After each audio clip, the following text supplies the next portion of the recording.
Absolutely. So like I've mentioned earlier, this is like I've done like interviews. I've done like for for websites and like video call or audio call or maybe like sometimes just like sending them emails and stuff. But this is like one-on-one proper podcast for me. Where like being interviewed and stuff. I'm excited though, honestly. I'm also very excited because I have seen you. I've been seeing you for a very long time. Yeah. I follow you on Instagram. I've seen your videos, and this is the first time we met today. Absolutely, yeah. And I mean, it's an honor for me too. Like I'm among, if I'm behind the star, like I'm among a champion, Like so, it's for me likewise, brother. Absolutely. I'm honored to have you here. Yeah. To sit with you with a great artist like you. I know, with who is an inspiration to many people out there. Okay, people who really follow you for your craft, for your talent. Yeah. And yeah, I'm very excited for this, and I want to you know get into your Dive deep and let's deep get and like know you, and All right. so that people who are listening to our podcast channel, who are our subscribers, they Yeah. also get to know What's who up, you is guys? Sambo What's up, you Mukherjee. guys? What's up, man? It's absolute pleasure to be behind the star. It's more like being in front of a star. But yeah. Okay, let's start, and I shoot with my first question to you. All Okay. right, let's do this. So we all share the same passion, which is dance. Yeah. Okay. So what is dance for you, and uh, when did you decide? At what time point of your life you decided to choose dance as a career, or did dance choose you? Yeah, that's interesting. Dance shows you. Yeah, so like, like most people, this is a very common question I get a lot. First of all, like a lot of people reach out to me, and this is probably gonna be the top 5 questions. Exactly. Like why dance and how do you start dancing and when was your journey like? So for me, to be honest, like dance has always been part of my life, always. Like, and there is obviously a beginning to everything, right? But for me, it was more like something that I was actually good at, to be honest. As a kid, like I have a twin brother, all right, and I have an elder sister, who are both are equally quite talented in their own field, and and when we were in school, me and my brother, when we were in school, he was like really talented. Like he was taking part in talent contests from like from a very lower section, from LKG, UKG, I think from like class 1 maybe, as far as I can recollect. And he's been pretty dope, to be honest. Like and now he used to sing, dance, everything, and he was also good in studies as well. And on the other hand, I was like more like I was actually the devil, to be honest. I honestly, I won't lie, I won't exaggerate or elaborate and be like, oh, I was a sweet kid, but I was a devil, kind of a devil, in the sense that I wasn't like, I was harmless, but I was kind of naughty, because being a kid, like like that's how I maneuvered through school. And so when I was in like in lower section and stuff, there was this art teacher of mine, Maya Kriplani. She, no one knows about her, obviously, but for me, she was my first influence who told me to like pursue dancing. So she was my art teacher and also like my tuition teacher. She used to live right next to our house, neighborhood and stuff. So we used to pick her up for school every day. So she had a really interesting take, because the way she used to teach us, me and my brother, and there are a few other people as well, she was very encouraging, and she was full of life. Like she was an artist herself, so she was very full of life. So she kind of like told me like take part in talent contests, since I used to like be so naughty, run around and stuff like that. I mean, as far as I can recollect, because Mai Kriplani, she played a massive role. So she kind of told me like, why don't you take part in talent contests and just give it a shot, since your brother takes part every year. So this is standard 5. First time I took part in talent contests and stuff. And to my surprising, I came second. All right. And obviously it was a big deal in school. Like, like someone who's like a introvert, especially when I was in like junior school and stuff, I was kind of an introvert in the sense that I never used to talk much, never used to mingle much, but I was very naughty in the sense that like I reacted in off times, when you're not supposed to react. So that is considered to be naughty, apparently. Not me. So yeah, so class 5, I took part in talent contests, and that's probably the first time I saw and felt like, people laugh that I was dancing. Like they just couldn't believe, like this guy can dance, like Sangram's brother can dance. So it was like a big deal. So that probably is my first, that I can remember, was my start to dancing. And my mom told me as well, like, when I was younger, like she saw me like dance when the music used to play in the TV and stuff. And there's a fun track story to this as well. So my mom and dad, they both are artists, So they That's, both, I guess, one biggest advantage you yeah, had. yeah. So they both were, like both are artists. I won't say were. Like my mom is a classical dancer and folk dancer, and my dad used to like write scripts and plays and acts and stuff. So they in Kolkata they call it jatra. They used to do a lot of jatras together, like like skits and plays and stuff. So they were always in the art aspect. That's how they met. That's how they fell in love, and that's how they pursued living that lifestyle. And my sister happened, and then so my mom. This is the story that my mom said. So when she was young, she was pregnant with me and Sangram. You know, she got an opportunity to take her dancing career to the next level, but she had to quit because of the pregnancy. And now fast forward, professionally I'm a dancer, and this my mom tells me, like her dream stopped when we were born, but I mean, and even Sangram is a dancer, by the way, so both of us pursuing dancing right now. So you are actually carrying her dreams forward, or maybe I mean, like carrying yeah, legacy forward. not intentionally. It's never been like, oh, I'm gonna carry your dream. It's just something, when I grew up, my mom, we like the relationship I have with my mom is very different, like obviously there's love and respect, but it's more like a friend. How I treat my mom. This is very interesting. Like, just imagine your mom is exactly you, but grew up and has kids. Think about it. They're exactly us. It's just they have kids. So they are in panic mode all the time. They're constantly like, oh, you have to do better, you have to do this, you have to do that. So that's why, parents are like that. And unfortunately, like, my dad, like, wasn't there when I was growing up because, like, he passed away and stuff because of a certain illness.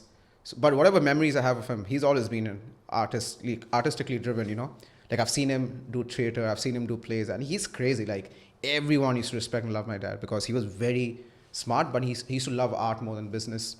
So yeah, so coming back, so my mom, so I treat her like my friend, because I always treat her like, or someone who is exactly me, but just has kids, So when my mom stopped her dancing and stuff, I didn't know this.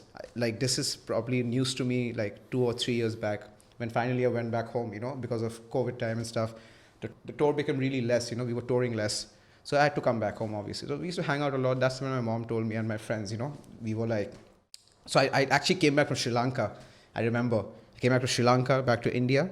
And that time they announced lockdown, restriction. And before that, the last night, me and two of my close friends, one of them was also a reason why I started dancing. We'll come to that soon though. So we were just hanging out last night. So we thought, okay, this is going to be like a thing. We didn't know it's going to be like for 2 years stretching, So that's when my mom was also partying with us. And she said, she mentioned this story. And I was like, wow, like I didn't know that, So yeah, coming back, my parents, because of my mom, like she was a dancer and then, we happened to become dancers. So dance has always been part of my life. When people ask me like, is this something that you decide to make it a career or something? Never. I started off dancing at a very young age. When things went downhill, I was dancing. When things went uphill, I was dancing. So for me, it was never really like dance chose me. It was already destined for me. You get it? You were born for dancing, I would say. I mean, I was born. Just to rephrase it Yeah. in a very exaggerated format, I would say like you were born for dance. Maybe I was born with it. You were born with it. Yeah. So the thing, like that's the most thing, like interesting thing because like I never made this as a career. It became a lifestyle for me. Like when people ask me, what are you doing? I say, I travel, I teach, I perform, I judge, So they're like, so what is your work? I say, that is my work, So it's not like a particular 9 to 5. I'm doing this like 24/7, 365 days a year. So it became a lifestyle for me. And over the years, every year, it became more and more and more. So since suddenly next thing I know that, holy shit, I'm actually doing this for a living, So fast forward, today I'm sitting with you and you're like, how did dance happen? I mean, it just happened. It was meant to happen. You mentioned one point here, like, you dance, choreograph, many things. And Yeah. in earlier conversation when we met, you also Yeah. mentioned that you act as well. You are also movement director.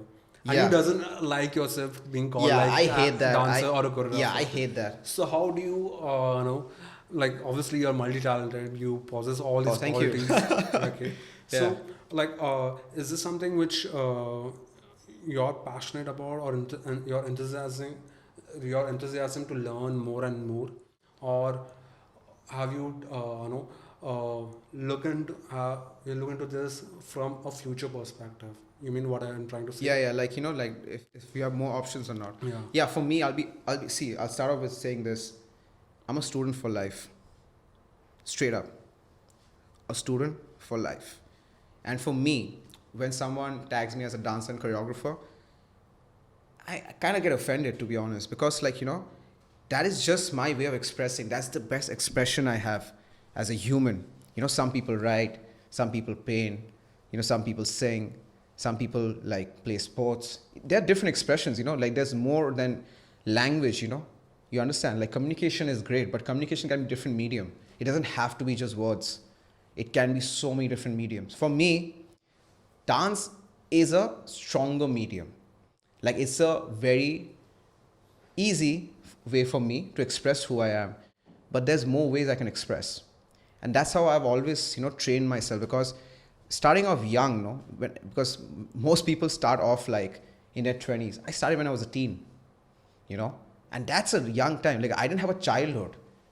My childhood was already the life that I'm living now, So for me, it is like, damn, you kind of took me back, You kind of took me back. I'm sorry, we could like just coming back to your question. I'm so sorry. Yeah, So, you asked me like if it's like, like I mean, as you said, you are trying different things. yeah. So yeah, You're coming just- to that. Yeah. So for me, I want to have a bigger horizon. I don't want to be labeled or die as a person who was just a dancer or choreographer. I mean, that's great, but there's so many people out there doing that. But for me, I feel there's more ways I can express my art. There are many ways I can express my art, and that's why I try to try different things, because I feel like my touch and my imagination can be applied over here. And again, it's not just me. Anyone else can do that. Like today, you can be like, let me just try becoming a photographer. But that doesn't mean you buy the most expensive gear and like the most expensive, set and like, I'm going to become a photographer. That doesn't happen like that. It has to start with you and your imagination and your dedication to doing that. You can have the cheapest gear, the cheapest gear, no money, but all you need is that passion and the spark that I want to actually do this. Now to doing that, there's a process to it. Most people give up that process. For example, let's say you want to be a photographer, but you're not willing to learn the technical side of it, how to understand frame, how to set subjects and stuff. You're not ready to learn that. You're like, I just want to shoot, point and shoot. And what happens in that process, you eventually give up because you're not seeing results soon. This is the thing that I realized, that I have been trying to do many things apart from that. I won't say I'm like a professional director. I'm a passion director. I like making stuff. I like creating. Straight up. I like creating. I like to create music. I like to create film. I like to create stuff which inspires me. Like for me, sometimes I create stuff just for myself. So if I can look back and be like, holy shit, man, that's pretty inspiring, Like I came up with that. And you know what happens? Our creation is what's going to be left behind. Now we live in a world where everything is documented. Everything is documented. You, like one search and you're there, So might as well create as much as I can, It might be shit. It might be great. But as long as you're creating, because you never know who you might end up inspiring, Probably the next person you inspire is going to make amazing movies. But you have to start, because that's why I try to try different things, That's why I get so upset when people say, oh, you're a choreographer and a dancer. I'm like, yeah. But I'm more than that. I want to identify myself more than that. But again, it's like putting yourself a tag, trying to race with yourself like, oh, I'm this, I'm this, I'm this, I'm this. Like, I'm art. Not even an artist. I am art. Whatever I venture into is gonna be art. And art is subjective. If I paint the sky red and says art, it's art. I'm not going to explain why it's red. I'm not going to explain why it's like that, the phenomenon behind it. It's just the way I, perceive my art. And that's why I create, So I got opportunities like, to be in like, act in a web series and also like be part of commercials. talent and also like behind talent, in the sense that working behind the scene as a movement director or a choreographer or just a director on set, so I've done that. And it's crazy, all this happened in such a short span of time, and each was a process for me. Like I was learning, so like I said, I'm student for life. Every time I do something, I try to understand the technicality behind it and the team and the people behind it. So that is adding to my knowledge. So when I try to create something, I apply all of that. So imagine if you're just sticking to one horizon, you see the same sunset, sunrise every day. But if you're in different locations, you will see different light, different aspect, different colors. So if you have a bigger horizon, you will see more scenarios. You'll see more opportunities. So that's why I really believe that in life, you don't have to be great at just one thing. Be great at everything. Now, how do you become great at everything? You venture into it. You fail. You stumble. You fall. You understand. You process. You again study it. You go for it. So it's a never-ending thing. When do you become a director? When you call yourself a director, or someone else calls your work a director, or your work is considered like, oh, it's amazing. Who's a director? When do you label yourself? You start with yourself.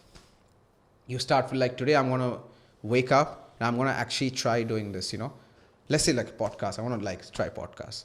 So how do you label yourself? By actually going and venturing into that. Exactly. It's so important because people like in India especially among the dancers, like everyone differentiates them like, oh, I'm an underground artist or a commercial artist or a choreographer or a freestyle dancer or a this or that. What I don't understand is that we are part of dance. Exactly. Even I've never believed the concept of commercial and underground. Yeah, At the end, we are just doing the same thing. Right? I mean, it's just that I'll be straight up. Like we live in a world where if we don't understand something, we hate on it. As simple as that. And me being a person, I've been on both aspect, underground and commercial. For now, I'm just saying, commercial when I say, because that is where the money is, because that is work. That is more than exactly. A lot of people are working, but underground is more like a community. It's like a scene, which inspires the commercial thing. So you need both. Try to understand that. But for me, this is how I think. I see both as dance.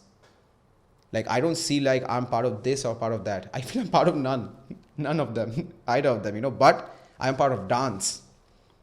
I represent dance. Now, in the same way, whatever art I create or whatever I think I put it out in the world, I let the world decide. That's it. My job is done the moment I create it, the process of it. Now, after the world will decide, oh, it's commercial, oh, it's underground, oh, it's like this, it's like that. I don't care. I know that my intention was to put it out there. My frequency is out there. Now, whoever's going to feel my frequency is going to attract my frequency. Straight up. That's actually, very well explained from your end. Like you explained your perspective, like how you see things. Yeah. And I mean, we diverted a bit of the question, but I think like that's how it yeah, is. but I'm just trying to be like really honest. At the end, we also made to realize this point as well, to make people understand, like, how rather than categorizing or differentiating everything as a underground freestyle, Yeah. maybe let us represent with one passion which we all share, that is dance. Yeah, like it's like very simple, man. Like you don't have to be great. Be part of something great. Yeah. Like you don't have to be great. If you're part of something great, you're part of many people's achievement. Like you can be great by yourself. No disrespect to anyone. But I want to be part of something great. I want to feel like not only my contribution, but other people's contribution added to this. It's like more people, the more the better. It's something like that. And I truly believe that. Because the moment you differentiate and you divide and you're trying to, it's like, that's why when people ask me what caste are you, where city are you from, I just say I'm from the world. Straight up, and people like look at me curious, like, so wait, from the world, what do you mean? So what caste, what gender? Like, they ask me like, I feel all of this, is kind of dividing us, like borders, society, caste, system. It's just dividing us, if you think about it. Exactly. It's because we're trying to make it systematic, It's like very funny, It's like we all trying to create our own universe, but what we don't realize, we're part of the same universe. You know what I mean? So this is something I have always observed. And so, yeah. Yeah, let's not divert too Yeah, much let's not into divert. it. Sorry, people. Sorry, we are just like two deep people just having So a coming back to genuine your conversation. life, okay. All So right.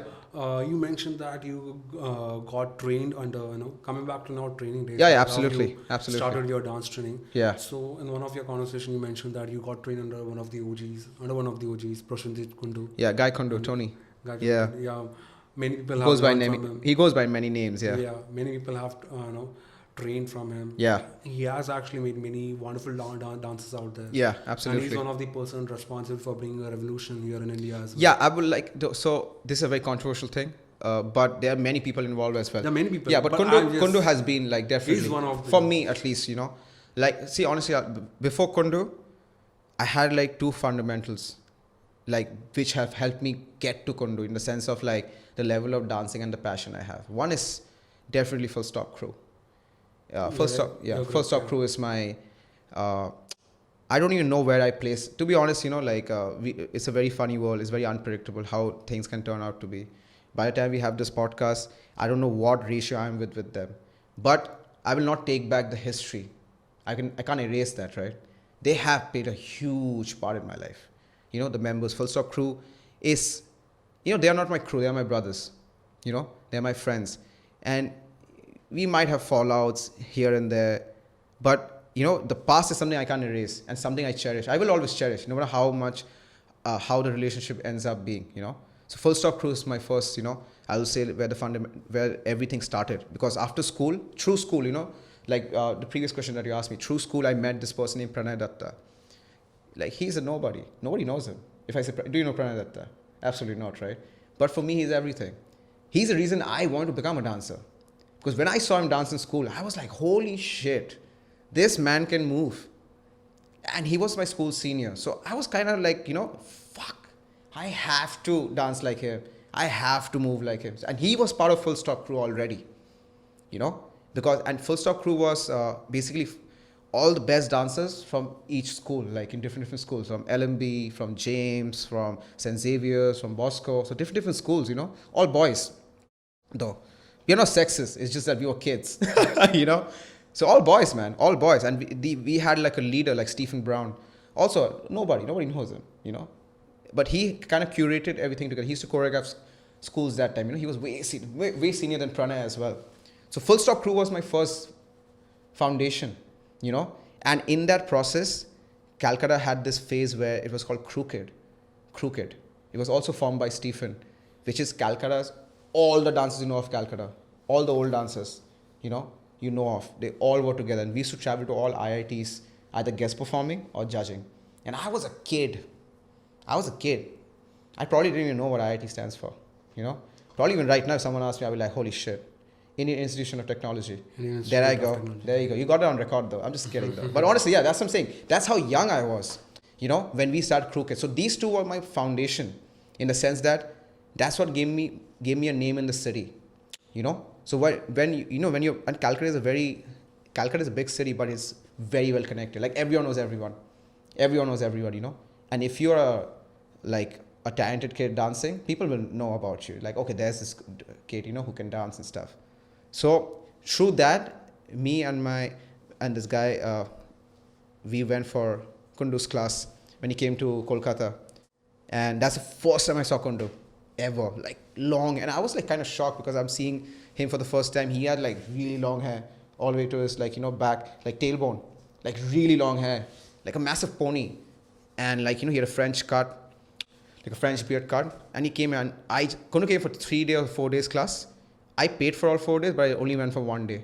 And I was like, used to do finger tatting that time. There's still a video on YouTube though. If you actually search deep, like down YouTube, Kolkata Kundu workshop years ago, like around 2008, 2009, if you look for that video, you will see there's a small kid in that class who's not dancing and who's finger tatting. That's me. Literally. And it's pixelated. The video is so pixelated that you will probably be like, no, that's impossible. That's not Sambo. That's the first time I saw Kundu. And obviously, you know what happens the first time when someone comes in your life, and he's so good, like you don't know how to react. You don't know how to react. So fast forward, that was 2008 or 9. Fast forward 2010 ending, 2011 starting.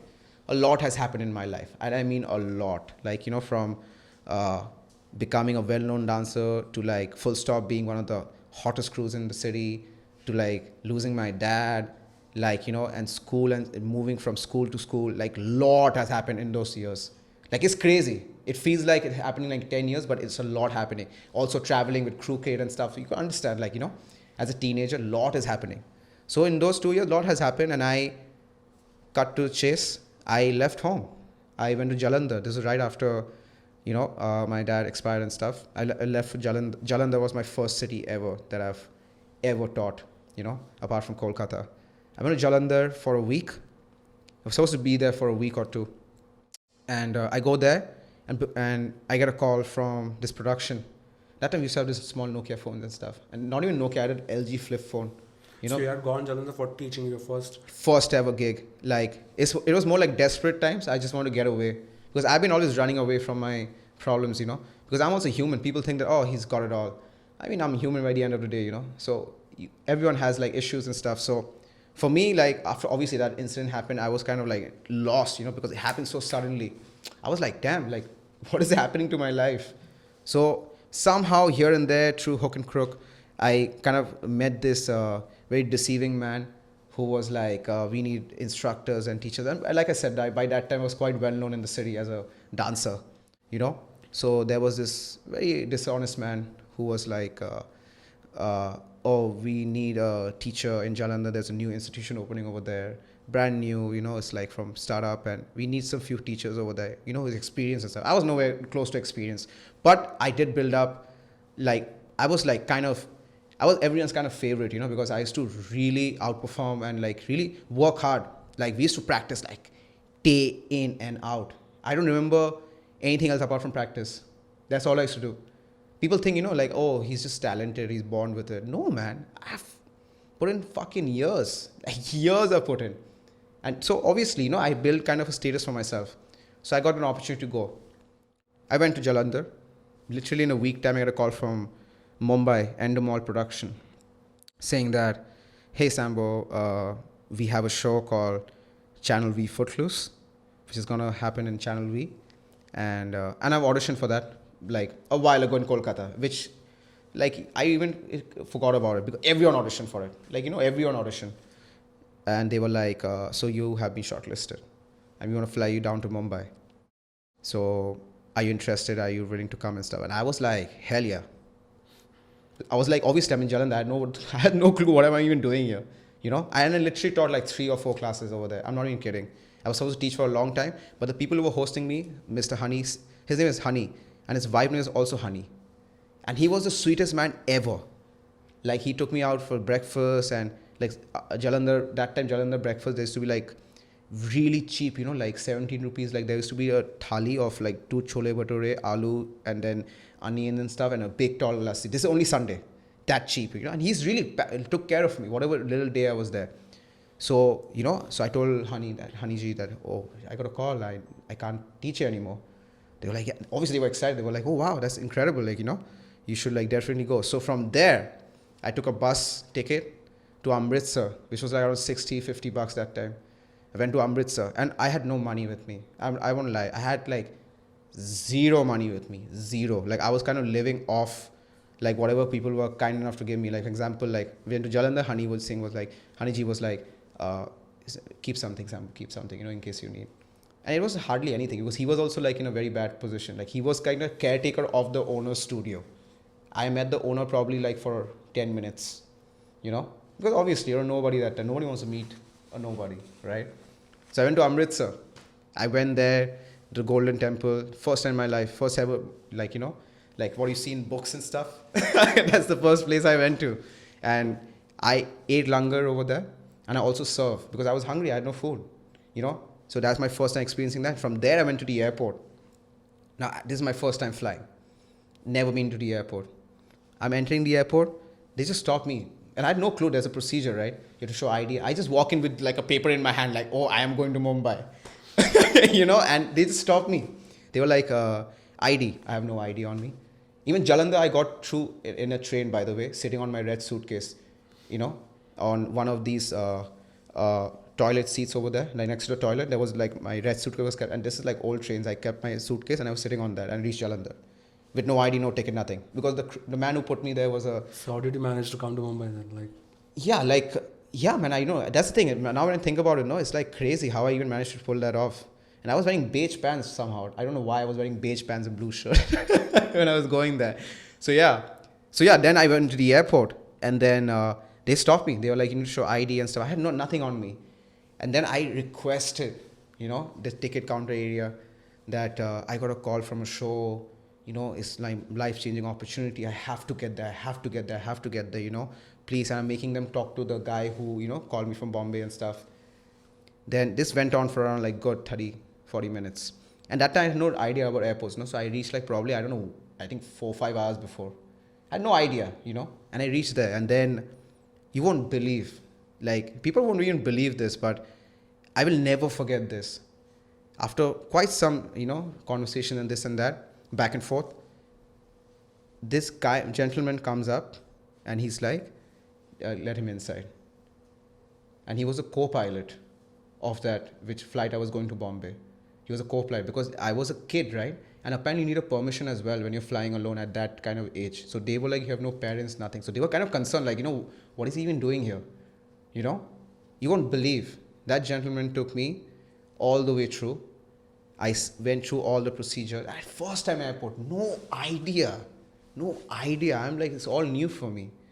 He took me, he got me on the plane, and he even gave me like a free stuff to eat, which I thought was like part of the thing. Now that I think about it, it's like, wow, that is a kind man. And they let me board the flight. It's because like Endemol, they kind of send like a proper, letter and stuff, which I printed out that time. All the children who are listening to this, printers, it's existed back in the days. That's how I used to get out documents. it still exists today as. I mean, like we use our phones less, we use our phones to show stuff. But yeah, so imagine it, you won't believe, like I finally got in the flight. I land in Bombay, and guess what? The Footloose show was being judged by Kundu. So that's the second time meeting Kundu. And before going there, I got to know Kundu's judging. So I was telling everyone, oh, Kundu, oh, he's great. Oh, he's great. Oh, he's great. He's great. He's great. So Kundu, I obviously heard that, It was Kundu, Uma Geti. There were 3 judges. Uma Geti was from India. Kundu was from, abroad. And this was the coolest show ever because I danced to Eminem in that show, Like Eminem, sorry, my bad. Eminem, what am I even saying? Eminem, And the Love the Way You Lie, the song with Rihanna, and stuff like that. That was a really cool show. Like Shantanu sir was the creative director of the show. And Kundu was the judge. That's the second time I met Kundu. Now the show went on, this and that, It was more like a Big Boss setting because we had no idea what outside was happening. No phones, nothing. We just stay in the house, we do the show.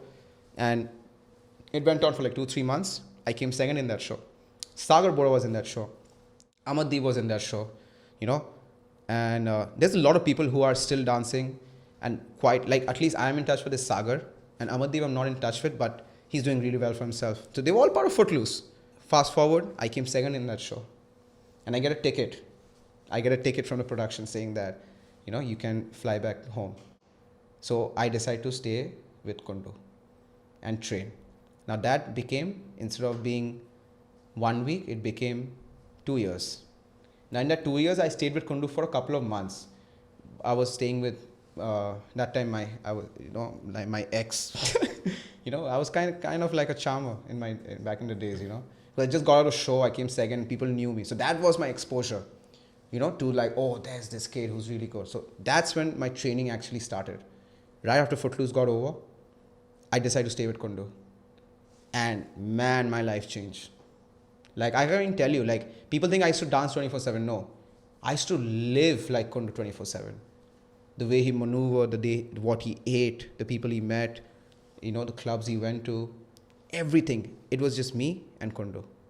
That's it. And there was Priya as well, who was so Priya and Kundu were like my mother, mother and like my parents. They used to take care of me, And I used to live with them. And I used to mostly live with Kundu in Bandra. And Priya's house was right in Bandra, only just a street away, just a block away. So they took care of me. And that process, man, I trained with Kundu. And it's just happened. We just clicked, because Kundu is half Bengali, born in France, raised in America. And I'm Bengali. And his dad is kind of his neighbors in Kolkata. How small is the world, So we just connected, And most people think Kundu is just my teacher, but he's more than that. He's like a He friend. actually played a big role in making the person you are today, I guess. I mean, absolutely. Even like Ruel as well. I will probably mention Ruel as well. Like Kundu taught me the skill. Ruel taught me how to survive with that skill. So I had like good role models when I was really young. Like these two played a very important, because Ruel was also part of Footloose. He was one of the choreographers.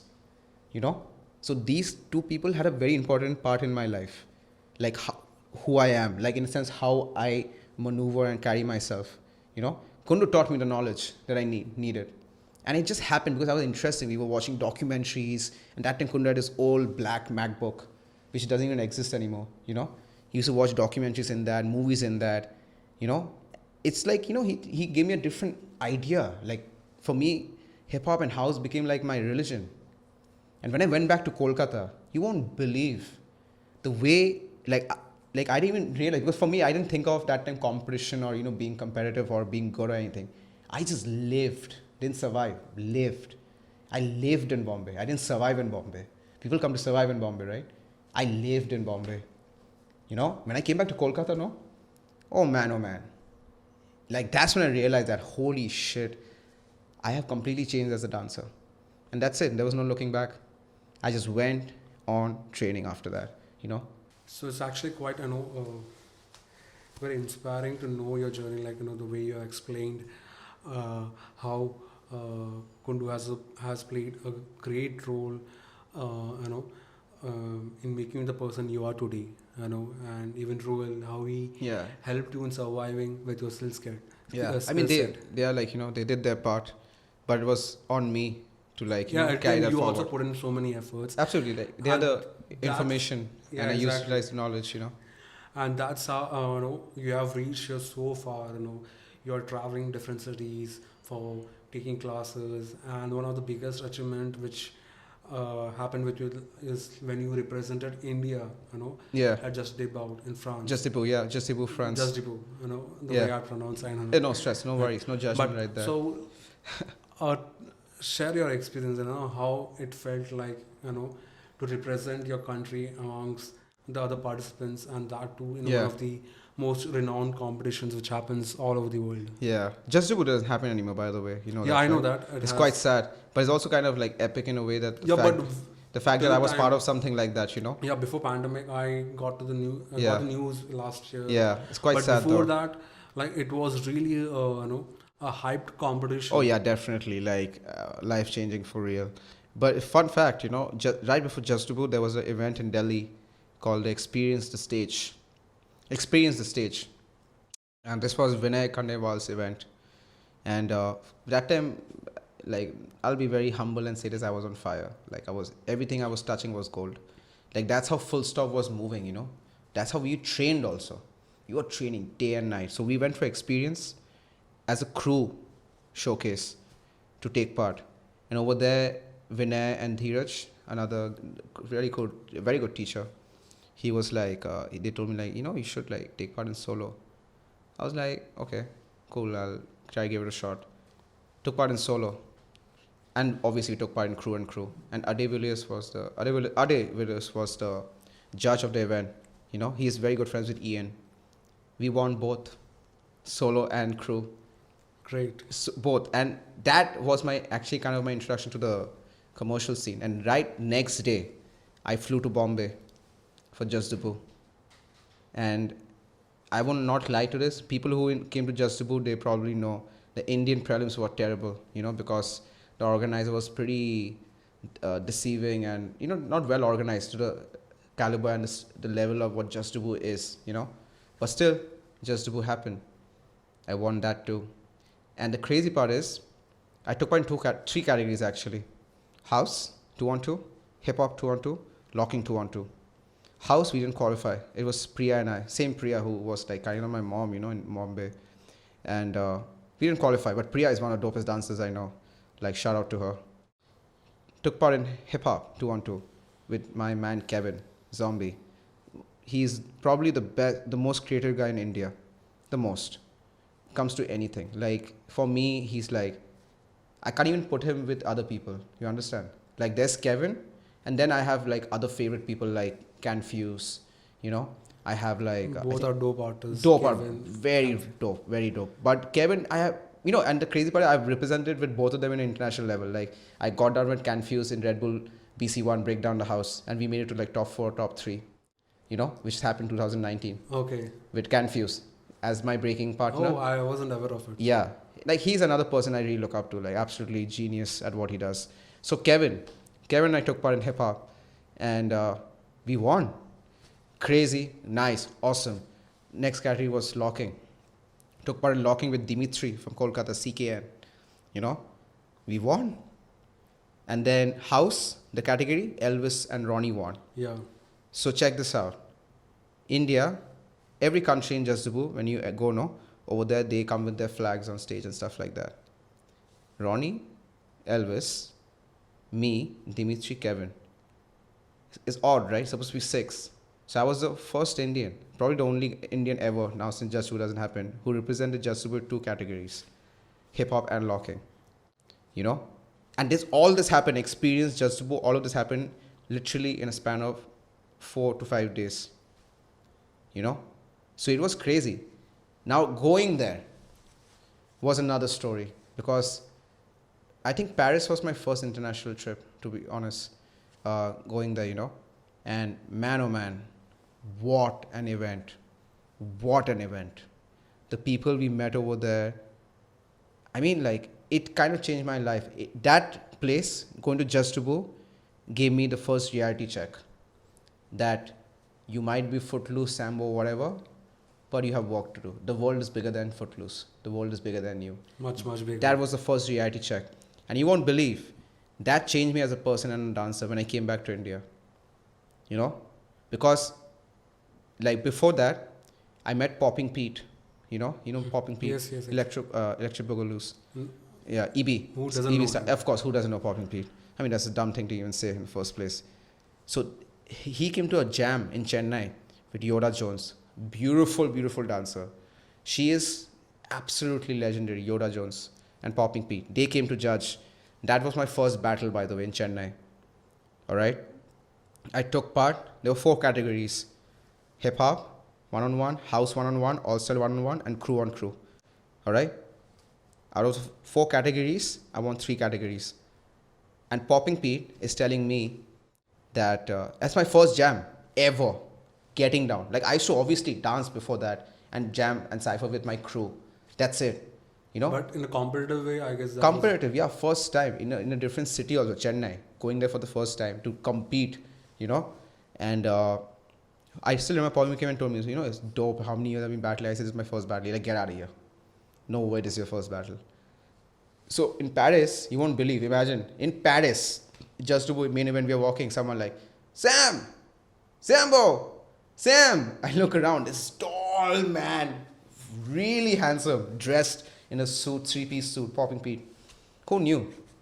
That was like my highlight for me, And also another highlight was, I was just watching the event, so close to the stage watching the event. It's a very dope event. The way it starts, the way it's incredible. Like India, बहुत time लगेगा ये event ऐसे होने में. That quality and that controlled, crowd control and everything. And I think Red Bull BC1 was very close to it, to be honest, very close to it. But Jazdaboo still is magnificent. The arena and the people and everything. You won't believe, I'm watching this event like this, and I'm seeing, next to me a person standing like that. He was like, very nice, what you guys did, good showdown. It's Negoin, B-boy Negoin. I was like, what? I'm like just looking at him like that. I'm like, holy shit. And then there was another dancer named Super Dave. A lot of people don't know. Very cool dancer, Super Dave. He was sitting with us in the prelims, Paris prelims. And you won't believe, Bruce, the founder of Jazdaboo, he was so shocked because India, the organizer, like I said, he was such a bad person. I will not take names. I don't want to put anyone in that spot. But those who know, they know. Those who know, they know the damage is done. So Bruce couldn't believe that despite all of that scene in India, that we still turned up. We still turned up. Like Kevin, me and Dimitri traveled together, and Elvis and Ronnie traveled separately. I guess they was representing another country. I don't know. But yeah. Anyway, so we went there to Jazdaboo school. All right? In Paris. Bruce couldn't believe it. Bruce's assistant, our secretary, I don't know who was in the office, she came and gave us 3 Paris prelim passes. I still have that with me as a souvenir. And you have to buy that for 50 euros or something for free, and also free merch just because he made it over there. Bruce couldn't believe it, you know? And then finally, obviously, competition happened, and it was crazy, the competition and the level. It's like mad. So we lost to top 16 at locking and top 32 or something like that at hip hop. There were a lot of countries, my friend. Like, even 30 May, it doesn't matter. Like, the top 4 is where the big deal is, you know, because that is where the competition becomes more heated, you know. So that was a reality check for me, just Zubu. Going international was a massive reality check. And that time, nobody did that. Like, very few people were representing the country at that time. You know, like you guys also like represent the country as well, but yeah, not. we did it like 2015 in HHI, 2015, and after that WOD in yeah. 2019. You know, you guys were still like putting yourself on the India on the map. You know, I was trying my best to put that, but that was a reality check for me, because what happens, you know, as a dancer when you're coming up very young, no, when everyone's appreciating and putting on a high pedestal, you're like, oh wow, I can do anything, and then suddenly, you know, hand of God comes, bam, and you realize that, you know, you have to realize you have to be humble. You have to realize that, you know, that no matter how good you think you are, you might know every beat of that song, you know, the rhythm and everything. There's always someone better than you. And there always will be. No matter how great you think you are, no matter you think you have the most views, the most numbers, whatever you think, there will always be someone better than you to remind you that, listen, if you don't understand, you either learn it the hard way or you learn it the simple way. You know, and that happened to me, and I'm glad it happened to me. So Just Dubu for me was an eye-opening event. But one great thing that happened from that event was I made an amazing friend for life, Kevin. You know, he's like my man. I love him. Like, super talented. He always like helps me out with anything. With anything. I'm telling you, anything. Like, he's always there. Like, even right now, I was checking my phone a while ago. Kevin sent me a stupid meme, you know. We keep exchanging memes and stuff with each other. We are very mature, man. Yeah, even I follow him and I keep on seeing his stuff. Like, oh, he's incredible. Creative stuff. No, he keeps on putting on his Instagram. Like, for me, he's the best VFX artist in India, the best editor, and also one of the best visionaries. Like, the best minds in India. Definitely, hands down, you know. Like, obviously, they are great. Like, Canfuse, another person. I fucking love Canfuse. There's also this person, Yash, Lil G, you know, who does a lot of work for Red Bull behind the scene. He doesn't get the recognition, but he's incredibly talented, you know. There's a lot of people like RJ, Gogo, many people out there. But Kevin has a special place in my heart. Because obviously, we represent the country together, you know. And at the same time, I became so close to him as a friend, you know. Till today, we are friends. Like I said, a while ago, Kevin just sent me a meme, you know. We keep exchanging memes about Kanye West, when he's going to drop Donda. Now we called it Fonda. So it's like an inside joke for us. So, yeah. So, you know, I'm very blessed that through all that, I got reality check. But also, I, you know, made a friend for life. I think that is more valuable than an accolade that you collect. Exactly, and because that's what, you know, we are going to, you know, I wouldn't say cherish. I mean, keep something with us for a very long time. Yeah. Our achievements will come and go, you know. I mean, it's there, man. Like I said, it's going to be replaced. Like, you have season 1 of this and that. Season 2 will come. Season 3, then 4, then 10. People will only either remember season 1 and the last season. No one's going to remember in between. Sorry to say that. Exactly. No one's going to remember that. It's a moment. Why do we say moment? Because you're living right then and there, you know. But what you take back is people, memories, you know. That is what you take back. You can take back a massive check and an accolade. You probably end up being bankrupt, or the accolade is going to end up being broken or dusty, you know. But like, friendship will last you forever, man. Exactly. That'll probably help you get both. I hope both your friendship, you know. Oh yeah, love Kev. Love Kev. He's probably gonna watch this and he listen to this and he'll be like, oh, he's such a bitch. He mentioned me like that, you know. But yeah, like I love that guy. Like, massive respect to him for the work he does, the person he is. Like, super blessed to know him. Super blessed. I'm also, you know, super like, dope great dancer. fan of his work. Oh, and he's a dope dancer. Yeah. I mean, he's a dope dancer, and then he does all of that. Like, if he stops doing everything and he just dances, no, he'll still be my favorite person. Because that's why he caught my attention. He's a nasty man. He can dance. He can dance, my friend. Like, he is very nasty. Maybe definitely I will soon have him here as well on the podcast. Oh, yeah, definitely. I don't know about class, though, but I think podcast, he'll definitely be up for it. Kevin doesn't talk much. Kevin doesn't like talking much. You know, I do the quota for him for talking. Yeah. So we have actually, come so far in a podcast as well. I got to know so much about Oh, you. congratulations on that, Okay. though. Like you have summarized your, entire, like, I would say 13 to 14 years of journey in a very uh, elaborate format, Yeah. where you made us go through each and every part of your life. You experience your experiences, each and everything, whatever situations you were into, and how you have evolved yourself as a dancer, Yeah. and become has become and also has become a very you know uh, respectable artist in the community. No, I appreciate that. Yeah, I and appreciate that. exactly, because at the end, your efforts, your hard work which you have put up, has actually proved beneficial for you. Obviously, there is a lot more to learn. There's a Oh lot yeah, more student for to life. try for. That is something which will keep on going in life. But uh, whatever you have achieved till now, it's quite inspiring. And I really appreciate that. Oh, thank you. Okay. And moving on with this our podcast, as you have come here so far, and like the situations we are in right now, like for the past 1.5 years, pandemic has affected all of us. Oh yeah. Okay, but during this time we saw a simultaneous rise in digital platforms. Yeah. Okay, so what's your perception towards it, and what are your views, about the upcoming, platforms, which are actually providing solutions to the people who aren't able to travel, who aren't able to learn from the people Yeah. they want to learn, and idols being one of them who are actually fulfilling those things. So, what's your view in this, and how do you see this thing from future perspective? All right. There are three ways I see this actually.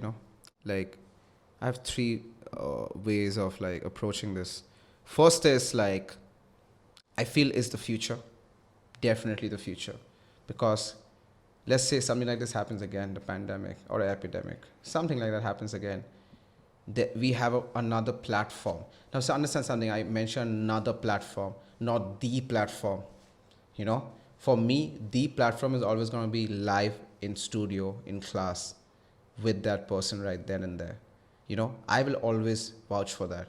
But I will also, being aware of the future, how the world is changing, obviously be invested in that as well. But I feel like there are a lot of companies out there and websites which are doing this. Some do it for free, absolutely free, and they add in each and every one, like everyone they find, like everyone's a teacher these days. Everyone, and that kind of like shocks me, because like not every dancer is a good teacher and not every good teacher is a good dancer, but there are people out there who do both really well. At the same time, I feel like teaching is a very big responsibility. Like having a sick choreography is not being a good teacher. Like teaching a sick choreography, oh, I made a damn cool choreography, so now I'm a teacher for life. No, it doesn't work like that. There's a process to it. You teach the process. You teach more than just steps. So there's a long thing that I have a lot of conflict with, when I see this around. But again, I'm no one to judge. Everyone's trying to make their bread and butter, and just survive. So again, I'm trying to live. They're trying to survive. That's the only difference. But yeah, so like I said, it's the future, but definitely it's not the platform. It's another platform, And I definitely feel that every artist should have a digital footprint. Every artist, be it a website, be it like social media, but it shouldn't like define you. It's just another place they can find you. Exactly. You understand? It's not the end of it. Like even if today, if you tell me, that hey Sambo, do you prefer teaching in a studio or do you like prefer teaching in a website? I'll obviously, no brainer, will be like offline in a studio, because that is where the magic is.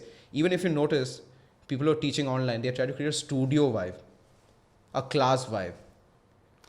Obviously, that is never going to happen, because Yeah. studio vibe is studio vibe. Yeah, but that's the thing. We're trying to recreate that. So instead of doing that, what I feel of these platforms, what they should be doing is, first thing, they should make it a royalty-based thing, because it should benefit the teacher. Now, example, check this out. XYZ reaches out to me and like, yo, we want you to teach a class in our studio, in our website, I'm like, cool, I'm down for it. How many hours? 40 minutes, 1 hour, whatever. You take a class, style based, choreography, freestyle, whatever. All right. And then they're like, okay, so we have a standard rate we're going to give you. And it's a one time pay thing. That's it. And then what happens? That video stays in their website and the database forever. So they can manipulate and use that video how they want to, as promotional, as like class, whatever they want to. It's theirs now. So you're selling your intellectual property for 10 or 12,000 or 50,000 rupees for the rest of your life. Check this out. To another platform. All right. Now they can manipulate and use it how they want to. Now what's happening is that you, in a long run, let's say whatever revenue, forget about the revenue or anything, whatever they make, it's the companies, it's not the artists anymore. What they're doing, they're providing the service and the platform and the tech, right? Which is also important because we need people like who are building websites and who are building these platforms. We need them. Of course, they're building another stage for us to showcase our talent. So absolutely, they need their cut and their profit. But at the same time, imagine as an artist, you're living in a pandemic time. You have no job because your job is to travel. You have no job, all right? And then you get approached and you're like, minimum wage, we'll pay you this, but it's a free class, or it's like a one-time thing. But that video is probably going to do better than anything ever because a lot of people are learning from that. Like I still today get like tagged in a video with a choreography of mine, MMM, which is quite famous. Muyore Mare Mare, that song I did. It's quite famous. Like even till today I get tagged. I did that song years ago in Souls on Fire, years ago. Till today I get requests to please teach that. And honestly, I'm sick of it because that's one of my most famous work, but not my favorite work. My favorite work is FKJ work and stuff like that. So, what happens now, a choreography or piece like that or freestyle, whatever goes up and it's their intellectual property now, not yours, which is created by you. Now check this out. I just mentioned a while ago that everyone should have the digital footprint, right? Everyone should be having a website. Everyone should be having their own, site where they put out their intellectual property and they have control over it. Either it should be royalty based, like for example, like I do some video with like you guys, and you guys pay me like a one-time fee, but at the same time we have a contract like annually or like every 2 years or 3 years there will be a percentage that we give you because the effort you put in, because of what happens now, that creates some more interest for the artist to be like, oh, I want to do more projects. Now when there's more projects, there's more work, there's more revenue, there are more students. You understand? So it's a win-win not only for the artist but for the students and for the company who's doing this. But the problem right now is that we all want to survive. We all want to just make it happen. Just make it happen. Just adjust yaar. Kar le yaar. Come on yaar. Arey yaar, 10. Come on. Kar le na. So abhi time itna bura hai. Kar le. This is how people are. But nobody's thinking the fact that what if this video, it was invested in the right way, where we make a contract where we're like, okay, the artist will get something every time, it makes nice views or revenue, like a small cut also. What happens? It gives them hope to create, So I feel like it is definitely the future. Definitely people should be invested in this, but it has to have a proper system. It can't be completely free or it can't be completely one-time pay. It has to have a sweet spot where the art, most important is that the students feel like they're getting the most out of what they're paying. Second thing is that the artists should feel like, they're not underselling themselves. And the third thing, the tech companies who are making this, they should create, revenues from advertisement and through promotion of how they're selling these classes. So we have to all work. It's not just one side work, we all have to work in this and find a place where we can actually make this work, because this is the future. And there's so many companies doing that. So many people are doing that on subscription base or email base, So I think that it's a great opportunity, but I think it needs to have some kind of like monetization where artists also benefit, not one time, but annually or some way, like in a way that they also feel like, because many times it happened, like, let's not take names, but you and I both know many times it happened that you make a deal and the video goes out live more than one time, or not knowing unknowingly, which is kind of sad. You understand? And you can't do anything about it because you give in your database, You chose to give it. You've chosen like, okay, I'm getting paid, so I will give them this, and they can use however they want to. So I feel like, it has to have some control over it. But I definitely understand it from your perspective, but it's also really important to understand from other perspective as well, because sometimes it depends on the model on which they are running. Absolutely. Your ethics, Now, your principles exactly. on what you're running. Yeah, and also the commercial model, Yeah. like let's say if I am running this on a subscription model. Yeah. Okay, so here we are just taking a one-time fee from the Students. students. Correct. It's not that we are charging them for Exactly. Every for time. yeah. We are charging specifically for your class Yeah. or for any other particular class. So in that case, what happens, like, obviously me as a service provider will definitely think of that. Financially. I should give some royalties to the artist. Yeah. Okay, but here if you see, like, currently, if you see, look at IDALS. Okay, we run on a completely subscription model, like either monthly or Yeah. half yearly, or these models. Yeah. Okay, we don't charge users specifically for one particular class. Correct. Or anything Correct. like. If that was the case, then even we would have definitely Yeah. thought of this idea, because at the end, even I am an artist. And Absolutely. before looking at this from a business perspective, I look at it from an artist perspective. Artist perspective. Okay, so even I would have open to share royalty, so that the artist also feels that it is satisfying, and on the long run, when the artist doesn't have anything, at least they can use it for the survival. You know why I said this, the royalty thing? As an entrepreneur, you can do this for a long time. As an artist, I won't be moving like this for another 10 years later. Exactly. I won't be moving in this way, no matter how good I am. Irrespective of how good I am. 10 years, I won't be moving like this. So I should have a plan, right? And I'm not saying that this is the only plan. There are other ways you can invest money and, your revenue, whatever you earn through dance and but whatever. this is one of the This can be another opportunity. Like I said, another platform, another opportunity. So we all have to find like a balance. Like you said, you are doing this from your own pocket, right?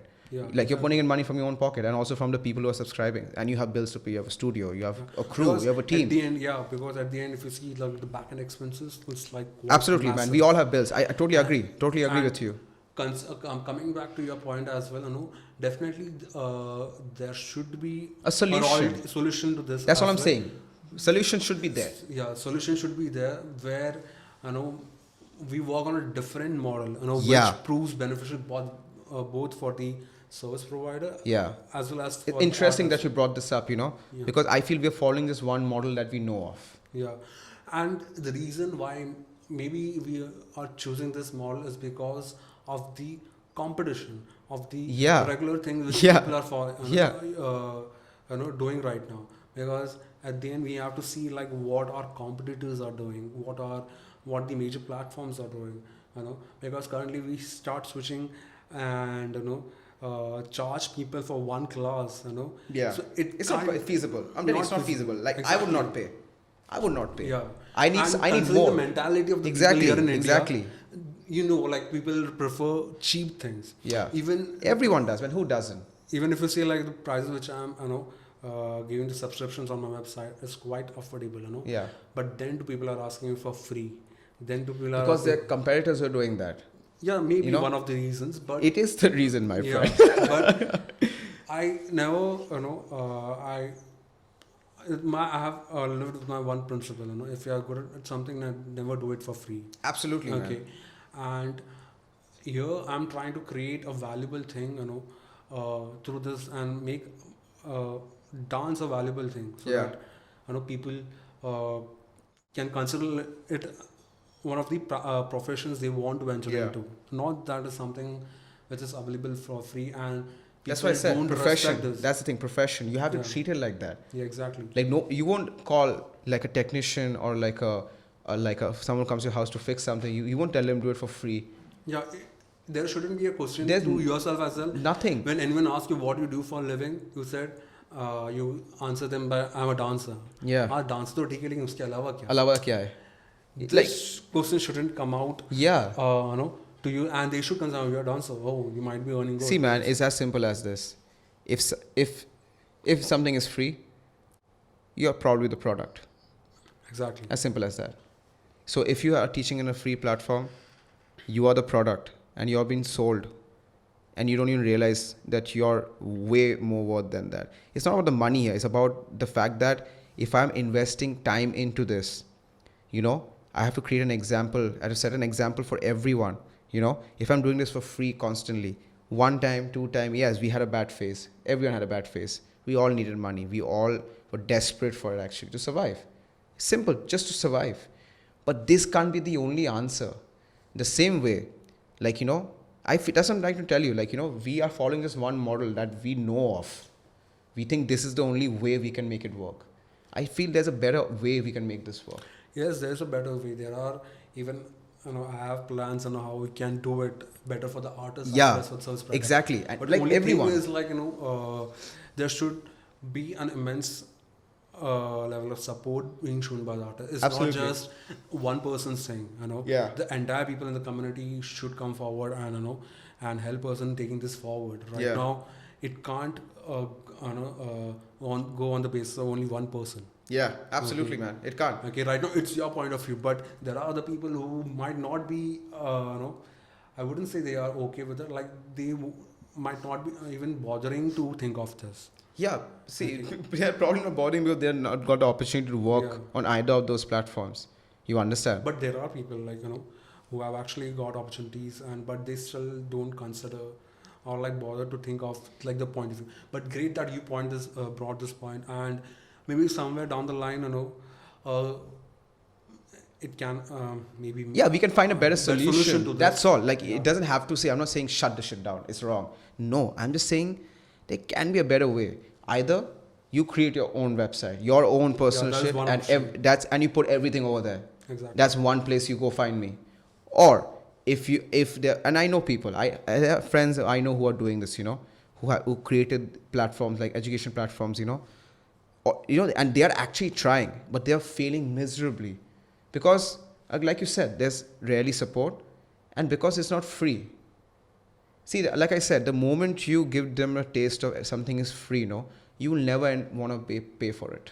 Exactly, because that Because has you got created the a taste. perception- You got the taste of getting it for free. Yeah. For example, I'm telling you, it's like water. Like I was in Ladakh recently, I would not lie. I didn't buy water over there. I was just drinking from the stream. I was like, why am I even buying water? But now when I come back and I'm buying a water bottle or something, I am like, shit, man, I'm paying for this. It felt like that. It felt like my right, That's what I'm trying to say. Like, your intellectual property is yours.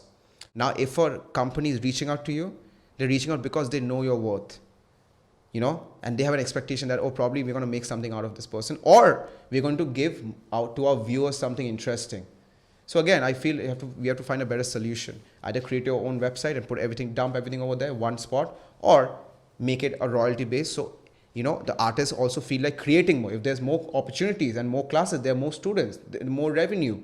So it's the fact that we have to find that sweet spot where everyone is happy. Now, everyone can't be happy. That's why we need like-minded people to sit together and discuss it. This is something we should discuss instead of thinking that, oh, you're not doing the right step of hip-hop. Oh, that's not the right. Instead of doing all that, we should think of a way where we all can survive.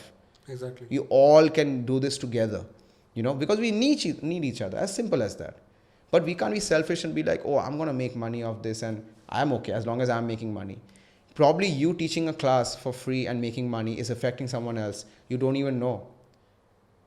So as an educator myself, I feel it's my responsibility to address this. I might be called out for this. People might be like, hey, man, come on, that's not cool, Sambo. But then again, and then you are sharing your opinions. And I mean, yeah, I don't even care. I'll probably just point somewhere else and be like, look, you see that? That's how much I actually care. I'm telling you. If someone tells me this, it's wrong that you said, I don't care. This is true. This is, I feel, how it should be. I'm talking a very small aspect of life, like dance. If you want to teach peace again, they'll be like, no, sir, but you taught that for free. Why will I pay for it? You understand? Like I said, man, if something's free, then you're probably the product. So there's a good learning from here. Never do anything for free. Never. And if you're good at Never. something, Never do then it for free. you Never do it for free. Unless you're it differs to principals and people and stuff like that, you know. If I have someone close to me, I'll probably I would appreciate if my friends, you know, came to class and supported me, not by turning up in class, but also supporting me in class. That is a friend, you know. Like if you come to class and be like, oh, I know him, oh, theek hai, koi baat nahi, free mein. I mean, that's fine. I don't mind that. I'm still saying I don't mind that. But if I was you, I would have probably paid for the class and enter. And you would have been like, oh, why are you paying? You're my friend. No, I'm your friend. That's why I'm paying. Because I want you to realize that I support you and I support what you do. You know? That is what I feel. Great. Uh, we actually went deep into this conversation. I know, man. But it was actually, Very important topic to very discuss. important So, topic. you know? I'm glad you also brought it out. I know. Yeah. Whatever you had in your mind. Yeah. Maybe in the future, like we'll definitely see on what better solutions we can. Yeah. bring Even more I'll to also look others. for a solution as well, you know? Like if I find like-minded people like you, probably we can make this thing happen, you know? Definitely. So coming to the last segment of the podcast, Holy shit, we have made been it. talking for a very long time. Very so long let's time, indeed. get into our last question. One thing, before winding up, which I would like to, know from you, like how do you keep yourself motivated, and what is that one advice which like to share with the aspiring dancers who are really looking to, venture out into this field of dancing and looking to make a career in this field? So, what is that one piece of advice you would like to share with them? Don't take anyone's advice. That's it. Don't take anyone's advice, not even mine. If you are starting and doing something by yourself, it is your life. You know how you live your life. You know what you do in your life. So even if I give you an advice, it's going to be a waste. So my only piece of advice to everyone is don't take anyone's advice. Follow your gut, follow your heart, manifest, dream big, but go for it. That's it. There will be people who come and will put you down. There will be people who will say you're great. There will be people who will put you on a higher pedestal. There will be people who will push you down. You will see all kind of people, but they shouldn't get to you. They should be just part of your life. You get it? In and out. But it is your life by the end of it. So make sure you live your life the way you want to live. You know? So don't let anyone tell you how you're supposed to live your life. Oh, he made as a dancer, so I should probably follow his footsteps. No. Probably you're going to fail if you do the same thing. Probably you're meant to do something else. You know, in class, for example, like people come, no? If 10 people come for class, out of them, 4 will actually understand what I'm saying, and actually 1 is going to make it as a dancer. Is the sad reality, you know? That's the mentality we have over here. Because people are like that. People come here to be stars. Nobody's here to realize that this is supposed to liberate us and make us feel like, like, it's supposed, there's freedom in struggle. You know? There's freedom in struggle. People don't realize that. So find struggle in your life. Find struggle. Find ways to push your boundaries. It can be something brand new you're trying for the it's like trying something brand new for the first time, or it's like maybe you're like completely learning a new style, or maybe it's like traveling, or maybe it's like you're underconfident, so you go to a jam to meet a new people. It can be anything. But again, like I said, do not take anyone's advice. Follow your gut. This is also a piece of advice, like not Yeah. advice, but Yeah. it's something new which we have shared, and I guess rather than, it's good to take advices, but at the end you need to follow your own gut. You need to have your own mind, man. Exactly. You have to hold, And if you're clear with your intention, Yeah. like what you want to become, then you should definitely, Yeah. go in that direction. I mean, no, people are quite, it's very simple. Like I said a while ago when we were talking offline, when we was like sitting outside, I mentioned this. Everyone has information. Everyone has information. But the moment you take value of that information, that becomes knowledge. And that knowledge is upon you, if you want to take value of it or not. Does it make sense? Yeah. It's like, I can tell you so many different things. You only take back what you feel is knowledgeable for you. Like you feel this information is going to help me. So that becomes your knowledge, So as a human being, you should have a wide horizon and you should learn from everything and everyone, and then filter out what you don't need and build the personality that you want to be. Now this, no one can teach you. Like, you know, you can teach dance, you can teach steps, you can teach groove. You can't teach someone how to live their life. Only that person will know how to live their life. You can motivate them, you can inspire them, but you can't tell them. Like, you know, the same way I feel like, you know, like different artists and creators, you know, and they're people. There are three types of people. You know, it's very funny if you think about it. There are people who watch, like viewers, then there are creators, and then there's artists. Now check this out. It's like almost like a race, you know. Everyone's trying to be that. Check this out. It's like almost like a circle. The artists, you know, they are whatever creating as well. Creators are also like, you know, influence or whatever you call them. Creators, they create, right? People are watching that. People are watching that. So are artists. So people, what they want to do, they want to become creators. So everyone jumps into that bandwagon, you know, like, oh, I want to be a creator. I want to do this. I want to do that. Great. You know, but what happens? They lose that touch and that charm. They're not able to survive because they don't have that artistic drive. Now, when do you become an artist? You tell me. When you know it all? No. It's when you're curious. Exactly. That's when you're an artist. There are a lot of people out there in India who act like they are the end of all. They are like the gurus and they know everything. I see their lives. I get so sick of it, man. I swear. I see that. I get, like, I'm being real talk. I get so sick of it. They pretend like ye sab jante hai. And that's just somewhere I read, you know, like dumb people act like they know everything. And actually smart people are curious all the time. Like they're constantly looking for answers. You know, they are not the one who know they have answers. They are constantly looking for it. And otherwise, and on the other hand, dumb people are like, I know it all. You know. So what happens now? Check this out. Creators create. So does artists. But the difference is, an artist not only create, he inspires or she inspires. You know, they make you feel a different frequency.